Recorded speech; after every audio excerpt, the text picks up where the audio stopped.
Hi everyone, Ohayo gozaimasu. Welcome! This channel is for Japanese learners of English. Kiyomo shadowing no lesson wo yarakimashou. Listen to today's real native conversation. Focus on the rhythm and shadow along. Practice daily to master tango, bunpao, hatsuan, and rhythm. Repeat and try again tomorrow if needed. Zehi. Channel no toroku wo onegai shimasu. Okay, are you ready? Here we go. When your phone call sounds like it's coming from another dimension, what's the go-to phrase? It's that simple. I can hear you well. Right. It's not just about volume. It's like they're speaking from way across the room, or maybe even further. Exactly.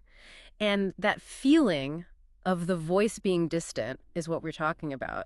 It's a common problem, especially when you think about how many calls happen over less than perfect connections. Right.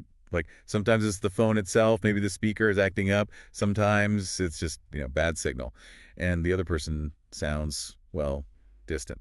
So what are some ways we can get that across to whoever we're talking to? Well, there's a direct approach. I can't hear you very well. Yeah. Simple, effective, straight to the point, gets the job done. For sure. And if you want to be a bit more specific, you can say, it's like your voice is too far away.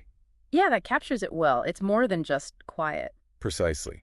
There's also, it sounds like you're breaking up if the signal is choppy. That is a classic. Means the connection is not stable, the voice is coming in bits and pieces. It's like an old school movie effect on your calls. Absolutely. Or how about this? I'm having trouble hearing you. That's a good one, especially if you want to be polite. Puts the focus on your difficulty rather than blaming the other person or the signal. Yeah, and it's also a little less direct, right? It's like a gentle way of saying their voice is not coming through clearly. So we've got a few options then. I can't hear you well. Your voice seems far away. You're breaking up and I'm having trouble hearing you. What about times when it is not that they're distant, but just a little hard to hear? That is when you can say, it is a bit hard to hear your voice. That's a good way to put it. A little more nuanced. It acknowledges that you can hear them, just not well enough. You also could say, your voice is too faint, I can hear you. Right. Faint really conveys that the voice is weak, like it's barely reaching you, almost as they're whispering. Exactly. And sometimes it is the other way around, It's not that the voice is weak, it's just that it's not clear, Oh, yeah, when the sound is muffled, like it's being covered up or something. Exactly. The sound is muffled or the audio is fuzzy. Those are perfect if there's some kind of distortion to the audio. It's like the sound is being blurred, not just quiet. And your voice is cutting in and out if the audio is patchy. Right. So we're not just talking about the voice being too quiet. It's also about how clear the voice is, the connection, all those things. So many ways of saying it, aren't there? All pointing back to the same idea. Trouble making sense of the audio. Right. At the end of the day, it's about letting them know what's going on without getting too technical. The best way to make sure it is clear is to say the phrases simply.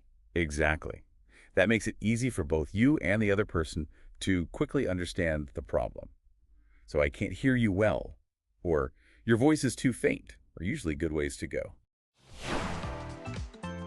All right, we've finished today's lesson. How did you find it?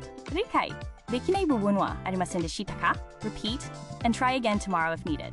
Please let me know your kansa or request in the comments. ぜひチャンネルの登録をお願いします. I look forward to seeing you all again soon. See you next time. Bye bye.